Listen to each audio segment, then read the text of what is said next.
Malam itu dimulai dengan sorakan. Siapa sebenarnya Valen? Malam itu panggung gemerlap.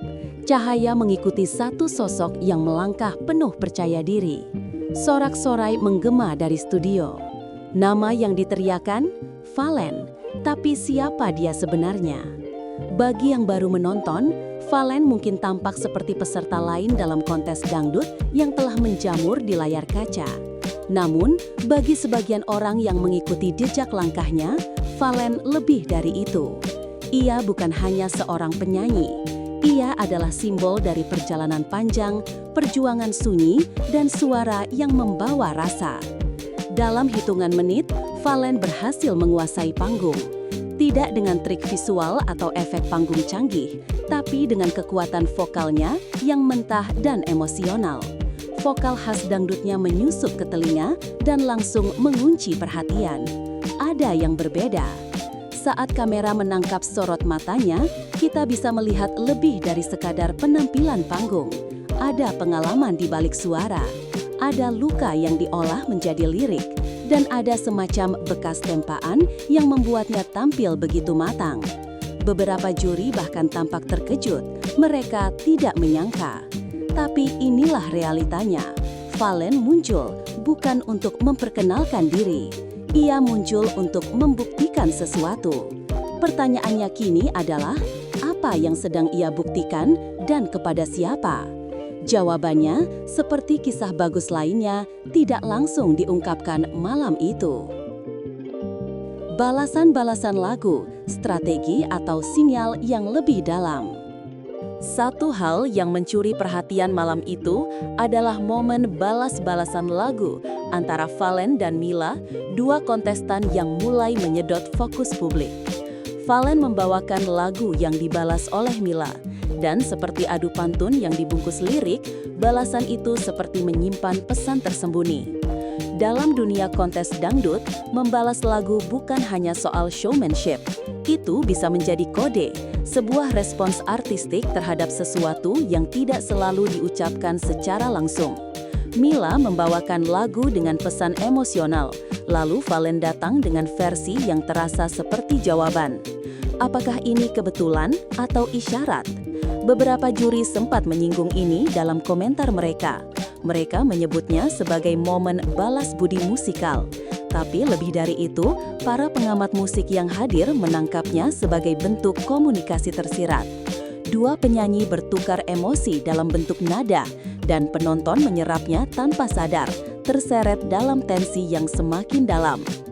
Namun, dalam balutan ketawa-ketiwi panggung, ada lapisan kompetitif yang tidak bisa diabaikan. Bukan tidak mungkin, momen itu adalah bagian dari permainan halus untuk menunjukkan superioritas vokal. Atau bisa jadi, ini hanya dua hati yang sedang menyuarakan perasaan lewat lagu, dan kamera hanya menangkap setengahnya. Tapi publik menyukai misteri, dan misteri itulah yang membuat tayangan ini bukan sekadar pertunjukan, melainkan teka-teki terbuka. Suara Valen, ketika dangdut dan pop bertemu dalam satu tubuh. Salah satu juri malam itu, secara mengejutkan, mengakui bahwa mereka awalnya tidak percaya Valen bisa menyanyikan lagu pop dengan baik. Alasannya, karena suara Valen terlalu dangdut, kental, klasik, dan sangat khas genrenya. Tapi malam itu, Valen justru menyanyikan lagu pop, dan hasilnya mengejutkan semua orang. Alih-alih terdengar canggung atau memaksakan diri, Valen justru menciptakan warna baru. Lagu pop yang biasanya ringan menjadi lebih menyayat. Setiap lirik terasa lebih dalam, seolah-olah ia tidak sedang menyanyikan, tapi menceritakan. Dan dalam dunia hiburan yang sering dibanjiri imitasi, orisinalitas seperti itu adalah harta karun. Perpaduan antara teknik klasik dangdut dengan dinamika pop menciptakan suara yang sulit dilupakan. Valen tidak hanya menyanyikan lagu, ia memberi lagu itu tubuh baru.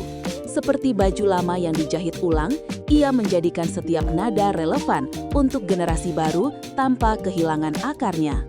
Juri menyebut penampilannya sebagai warna baru dalam pop dangdut. Tapi kita tahu, itu tidak sesederhana itu. Apa yang dilakukan Valen adalah eksperimen berani. Dan yang lebih mengejutkan lagi, eksperimen itu berhasil total. Improvisasi yang tak terduga, spontan atau dirancang rapi.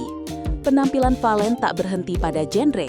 Salah satu aspek paling mencolok malam itu adalah bagaimana ia dengan berani melakukan improvisasi di tengah lagu lebih dari sekali. Improvisasi dalam dunia seni adalah pedang bermata dua. Bila berhasil, ia akan membuat penonton tak bisa berpaling. Tapi jika gagal, hanya butuh satu nada sumbang untuk menghapus semua upaya sebelumnya. Namun Valen tampaknya tahu persis di mana dan kapan harus melangkah keluar dari jalur standar. Ketika juri memintanya mengulang bagian improvisasi, penonton pun menyambut dengan antusias. Ada yang tertawa, ada yang terdiam karena terkesima. Bahkan seorang juri dengan nada gemas berkata, itu yang tadi, coba ulangi bagian itu," yang langsung disambut tepuk tangan. Tapi di balik semua itu, pertanyaan menggantung. Apakah improvisasi ini benar-benar spontan atau sudah dirancang dengan presisi saat latihan? Di panggung sebesar itu, spontanitas bisa menjadi kunci kesuksesan atau bumerang yang mematikan. Yang pasti, Valen menunjukkan satu hal, ia tidak takut mengambil risiko. Dan itulah ciri khas seorang seniman sejati. Sorakan anak kecil, ketulusan yang tak terencana.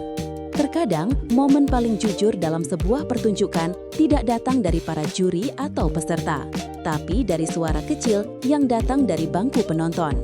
Malam itu, sebuah suara polos meneriakkan nama Valen berkali-kali. Bukan dengan teknik, bukan dengan skenario, tapi dengan perasaan tulus seorang penggemar cilik. Anak itu memanggil kakak Valen dengan nada harapan. Ia bahkan meminta hal yang tak biasa, mencubit pipi Valen. Permintaan itu sontak membuat seluruh studio tertawa dan tersentuh. Bahkan juri yang dikenal keras pun tak bisa menyembunyikan senyumnya. Valen merespons dengan senyum dan gestur manis, memperlihatkan sisi lain dari dirinya. Bukan sebagai bintang panggung, tapi sebagai sosok yang bisa dicintai secara manusiawi. Dalam dunia hiburan yang sering dipenuhi pencitraan, ketulusan seperti ini menjadi barang langka. Momen itu tidak hanya menjadi highlight di panggung, tetapi juga viral di media sosial. Penonton mengunggah cuplikan dengan caption seperti, "Inilah alasanku mencintai Valen, dan si kecil lebih jujur dari semua voting." Kehadiran anak kecil itu, tanpa disadari, memperkuat posisi Valen. Ia bukan hanya suara yang enak didengar, ia adalah figur yang bisa diidolakan lintas generasi. Dan yang lebih penting, kehadirannya menyentuh sisi terdalam dari penonton, sisi yang tidak bisa dibohongi. Dewi Persik dan bahasa ibu ketika emosi melewati logika. Di tengah komentar yang biasanya teknis dan objektif, malam itu Dewi Persik, salah satu juri senior, mengucapkan kalimat dalam bahasa Madura. Sederhana, cepat, dan nyaris tidak disadari oleh sebagian penonton. Namun bagi yang paham, itu adalah momen personal yang sangat dalam. "Setong-setong dedara," katanya. Kalimat itu bukan hanya ekspresi spontan. Ia adalah bentuk kekaguman, keintiman, dan pengakuan terhadap sesuatu yang tak bisa dijelaskan dalam bahasa formal. Ia menggunakan bahasa ibu, bukan sebagai gimmick, tapi sebagai bentuk jati diri. Mengapa ini penting?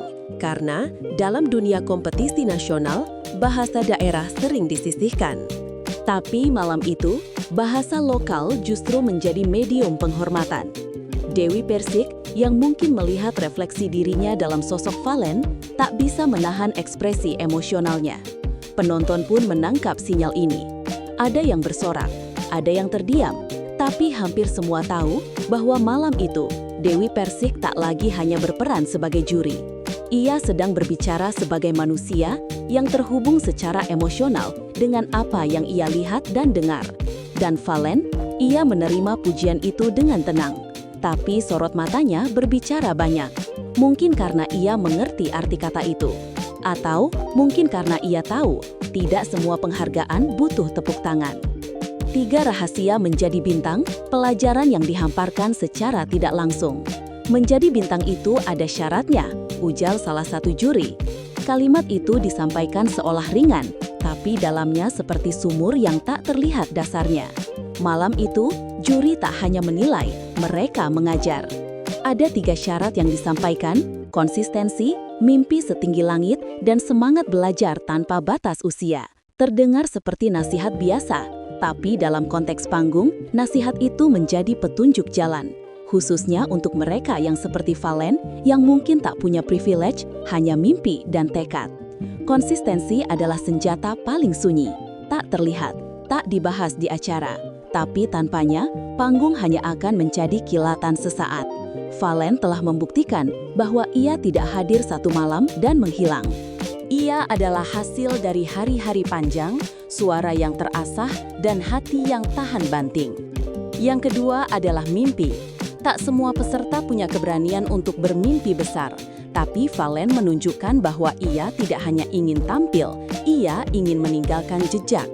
Setiap lagu yang ia bawakan bukan hanya untuk dinilai, tapi untuk dikenang. Dan yang ketiga adalah belajar. Dalam setiap penampilan Valen ada peningkatan, teknik, ekspresi, bahkan keberanian dalam bereksperimen. Ia bukan hanya mengikuti kompetisi, ia menjadikannya ruang kelas dan setiap penonton saksi perubahannya. Komedi, cinta, dan dendang ketika dangdut menjadi cermin kehidupan. Saat salah satu juri menggoda Valen soal kemungkinan jatuh hati di atas panggung, penonton studio kembali riuh.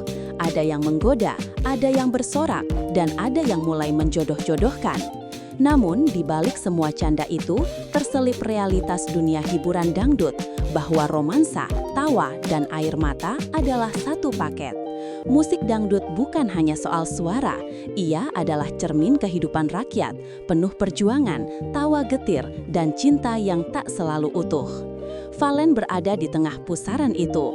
Ia tampil bukan hanya sebagai penyanyi, tapi sebagai bagian dari narasi yang lebih besar. Kadang ia jadi simbol kekuatan perempuan, kadang jadi target gombalan lucu, tapi ia tetap berdiri dengan martabat.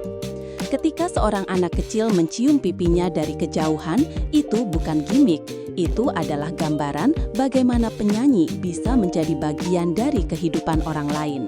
Seperti keluarga, seperti kakak, seperti idola yang tidak menjauh.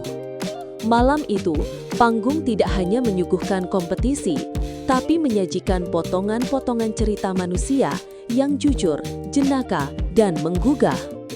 Sisi yang tidak tertangkap kamera, di balik gemerlap ada sunyi. Tidak semua yang terjadi di atas panggung bisa dilihat mata kamera. Kadang, ekspresi lelah, kadang, tangis yang cepat dihapus sebelum jeda iklan. Dunia kompetisi tidak ramah, ia menuntut sempurna setiap saat. Valen, dengan semua gemilangnya, bukan tanpa beban. Ada tekanan untuk selalu memukau, ada ekspektasi dari juri, kru, bahkan jutaan pasang mata di rumah. Tapi, ia tetap melangkah, seolah tak ada apa-apa. Dan justru karena itulah, publik percaya padanya. Panggung adalah tempat yang indah dan kejam sekaligus. Dan banyak peserta yang gugur bukan karena tak berbakat, tapi karena tak kuat menanggung beban emosi. Valen berbeda, ia tidak menghindar dari rasa lelah, ia mengolahnya menjadi performa. Ketika seseorang bisa membuat kesakitan tampak seperti keindahan, disitulah lahir seniman sejati. Dan malam itu, Valen bukan hanya tampil, ia membuktikan bahwa meski panggung menyilaukan, ia tahu caranya menari di atas bayangan. Apa yang tak dikatakan tapi terasa, sebuah akhir yang belum usai. Ketika malam berakhir, penonton berdiri, bukan karena disuruh, tapi karena mereka tahu malam itu mereka menyaksikan sesuatu yang tidak biasa. Bukan sekedar pertunjukan, tapi perjalanan. Valen keluar panggung seperti biasa. Tapi sorot matanya berbeda. Mungkin karena ia tahu langkahnya tidak berhenti di sini. Mungkin karena ada cerita lain yang sedang menunggu untuk diceritakan. Atau mungkin karena ia belum selesai. Dalam dunia hiburan yang cepat berubah, tidak semua yang bersinar bisa bertahan. Tapi mereka yang membuat kita merasa akan selalu dikenang. Dan Valen malam itu membuat kita semua merasa tertawa, terharu, dan berharap. Dokumenter ini bukan penutup, tapi pembuka, karena kisah Fallon masih berjalan. Dan seperti semua kisah yang baik,